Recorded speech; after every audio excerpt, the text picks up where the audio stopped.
Bonjour à tous, bonjour à toutes, c'est Tera et nous sommes on air. Aujourd'hui, je voudrais parler rapidement de la vidéo de Samzira que je n'ai pas regardée en entier, mais dont j'ai vu quelques extraits dans lesquels il faisait part de son mal-être. Ne connaissant pas très bien le milieu dans lequel il évolue, je ne m'attarderai pas dans le détail. En tout cas, j'ai vu que c'était quelqu'un qui était en détresse, mais qui avait envie de s'en sortir. Je pense qu'il va s'en sortir, hein, qu'on a déjà vu d'autres et qui va y arriver. Quelqu'un qui ne souhaite pas se montrer vulnérable, mais qui, malgré lui, se doit de l'être pour essayer d'avancer. J'espère que cette vidéo lui aura fait du bien et que il arrivera à passer outre. Et que, de toute façon, j'ai pas de doute. Hein. Sam Gerard, ça fait quelque temps qu'il existe dans le paysage médiatique. Il a survécu à pas mal de tempêtes, à pas mal d'époques. Il y en a eu avant lui, il y en a eu pendant lui, et il y en aura après lui, mais en tout cas, il perdure. Dans un monde où tout va vite, dans un monde où tout le monde est remplacé, dans un monde où le monde, enfin, il est vraiment dans un monde de télé-réalité, gossip, qui a énormément évolué et arrive à se maintenir depuis aussi longtemps, c'est quelque chose d'assez remarquable et qu'on aime ou pas, qu'il faut saluer quand même, tout simplement. Moi, dans les extraits que j'ai vus de sa vidéo, il a parlé de quelque chose que j'aimerais, qui va illustrer le propos de cette nouvelle vidéo-là. À un moment, il a dit, c'est vraiment un moment de sa vidéo, qu'il en arrivait à un stade où il se rend compte qu'il était même peut-être plus heureux à l'époque où il était vendeur dans un magasin, je crois, et qu'il n'avait pas autant d'argent et qu'il comptait l'argent tous les mois, mais il avait une vie beaucoup plus simple et il était plus heureux et qu'il ne renie pas ses choix qu'il a fait et qu'il ne regrette pas. Mais il y avait cette notion de aujourd'hui, j'ai beaucoup plus que je n'ai eu. Malgré ça, je vis une période qui est difficile où je ne ressens plus le bonheur. Et même pire, je me sens même pas légitime de me plaindre parce que j'ai beaucoup et je ne me sens pas légitime. Et je trouve ça très intéressant et je pense que s'il tombe sur cette vidéo-là, ce que je vais dire là va peut-être l'aider. Et pour ceux qui justement sont dans une démarche d'ascension, qui sont dans une situation A et qui aspirent à mieux, il faut savoir que c'est un sentiment que vous allez revivre. C'est vrai que Sam Gerard, je pense que dans son histoire, il y a des moments de down comme ça, il y en a eu, il y en aura encore. C'est des cycles où on se demande pourquoi on fait ça, pourquoi on continue. C'est-à-dire qu'il a tellement bien dit, à un moment il a dit je souffre mais je prends tellement de plaisir à ce que je fais. Et c'est juste, c'est vraiment c'est très bien dit. Et moi aujourd'hui dans la vidéo du jour, ça serait vraiment comment détecter ce genre de sentiment. Qu'est-ce qui fait qu'on ressent ça et comment s'en sortir et aussi, surtout dédramatiser. Voilà. Je ne parlerai pas de son cas personnel, mais c'est vraiment juste pour illustrer le propos. Alors le truc, c'est de se dire pourquoi on a des fois ce sentiment de j'ai tout fait pour réussir. J'ai travaillé dur. C'est les choses qu'on a voulu, qu'on a choisi. On a travaillé dur pour avoir une promotion, on a travaillé dur pour avoir un certain poste, on a travaillé dur encore et encore. Et quand on a ce qu'on a, des fois on sous-estime le poids des responsabilités qui vient avec les avantages, ça peut arriver, et on se sent perdu. On se sent perdu, on se sent complètement paumé, si on peut le dire ainsi. Et on se souvient que à une époque, on était, certes on n'avait pas autant, mais on n'était pas aussi malheureux. Je pense que quand vous ressentez ce genre de sentiment, il faut déjà se rappeler pourquoi vous avez fait ce chemin-là. Pourquoi à un moment donné, même si aujourd'hui, fatalement, vous avez l'impression d'être moins heureux aujourd'hui, qu'est-ce qui vous a fait qu'avant, vous aviez décidé que vous souhaitez une autre vie? Quelles étaient vos réelles motivations? Et il faut se souvenir de son pourquoi. Pourquoi on a fait ça? Et pour ceux qui ne sont pas encore arrivés à l'état du dessus, mais qui sont encore en dessous, je vous dirais, pensez au pourquoi vous souhaitez certaines choses. Parce que ce sentiment-là, vous allez le vivre. Et si votre pourquoi n'est pas lié à des motivations personnelles et profondes, mais sont liées à des objections de la société, ça sera terrible. Je m'explique. Si par exemple, vous faites le choix d'une filière d'études, parce que c'est ce que vos parents vous ont dit. Voilà, vos parents vous ont dit, vous devez être avocat, faire du droit et devenir avocat. Vous n'avez pas posé plus ou moins de questions. Vous avez fait le choix. Donc, vous êtes passé peut-être d'une famille ouvrière à un avocat. et surtout que vous détestez ce métier, vous n'aimez pas, ou du moins même si vous aimez ce métier, il a ses contraintes, bah, dans les moments difficiles, se souvenir que j'ai fait ce choix-là parce que c'était mon rêve, parce que je voulais aider les autres, parce que j'avais ce sentiment d'accomplissement, ce n'est pas pareil que se rappeler de ce choix-là en disant, bah, au final, je souffre autant alors que ce n'était même pas ce que je voulais. Ce n'était même pas ce que je voulais, ce n'est même pas ce que j'ai choisi. Et donc quand Sam Zira dit j'ai choisi, moi quand j'entends ça, je me dis ok, certes on peut se tromper, certes on peut changer d'avis, mais la racine elle est quand même bonne. Il a choisi la vie qu'il a. Et donc dans vos motivations, ne vous battez pas pour quelque chose que vous ne voulez pas.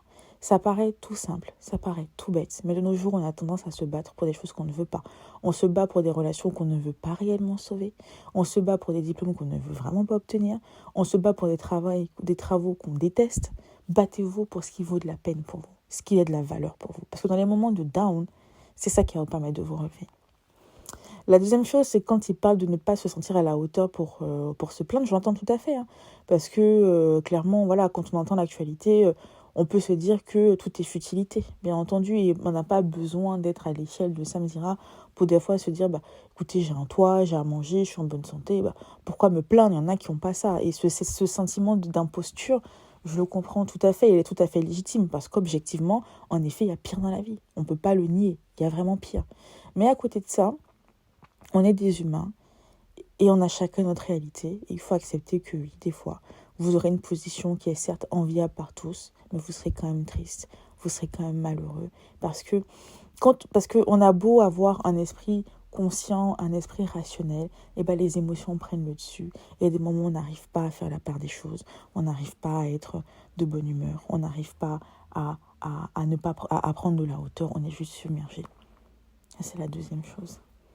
La troisième chose qu'il a évoquée, c'était donc le fait, il avait parlé du fait que voilà, il se sentait malheureux et tout ça. Et la troisième chose, moi, ce que j'ai apprécié dans son élocution, c'est qu'il y a quand même une envie de s'en sortir. Mais il y avait aussi une envie de s'en sortir avec cette notion de je sais que ça va être difficile et je sais que ça peut être compliqué pour moi. Et à cela, je trouve qu'il a un bon état d'esprit, mais il faut faire attention au surmenage parce que malgré tout, la santé n'a pas de prix. Et je dirais qu'il faut faire attention au surmenage. Donc du coup, tout ça étant dit, comment reconnaître? C'est très simple, hein, vous aurez ces idées-là, de ce sentiment de c'était peut-être mieux avant.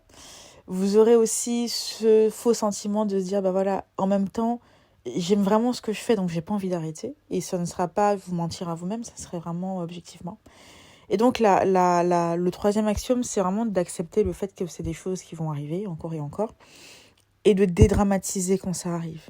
Alors sur le coup, c'est vraiment dur parce que ça vient jamais seul, ça vient par rapport à des circonstances externes des fois, à nous, à notre environnement qui devient de plus en plus compliqué. Mais quand ce genre de choses arrivent, ce que je dirais, c'est vraiment si vous pouvez, c'est de couper. Vraiment de couper, de prendre des vacances où justement vous ne pensez à plus rien.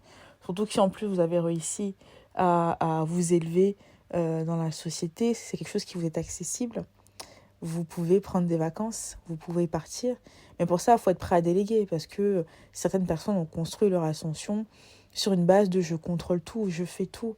Et ça, c'est synonyme de quelqu'un qui manque de confiance en elle. Qui manque de confiance en elle, donc qui manque de confiance aux autres et qui a besoin de tout vérifier, de tout survérifier pour justement se rassurer les autres. Et ça, c'est un travail sur soi. Ça vient probablement peut-être de l'enfance qu'on a vécu. On a dû peut-être prendre des responsabilités beaucoup trop tôt ou de certains traumatismes qu'on a vécu, ça vient forcément de quelque part. Donc je dirais, allez peut-être consulter, voir un psychologue, partez en vacances.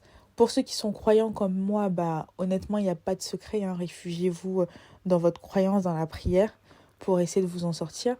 Et puis, une chose est sûre, tout passe. Hein. La vie est un cycle, et ça, pour le coup, vous devez y croire.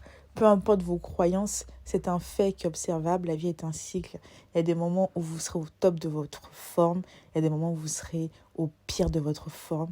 Il y a des moments où vous serez au sommet, vous réussirez tout ce que vous allez entreprendre. Il y a des moments où vous allez aller d'échec en échec. Et donc, même si vous ne perdez pas de vue que la vie est un cycle et que la roue tourne et tournera quoi qu'il arrive. Quoi qu'il arrive, le soleil se lèvera et se couchera. Et donc, de la même manière, quand vous êtes au sommet, je crois que je l'avais dit dans une vidéo où tout va bien pour vous, il faut avoir l'humilité de comprendre que c'est temporaire et que ça va tourner. Et de la même manière, lorsque vous êtes dans les moments de down, il faut savoir que c'est temporaire et que ça va tourner. Et il ne faut pas prendre des décisions hâtives sous l'effet de la tristesse, de la dépression et surtout de la peur. Cette peur-là.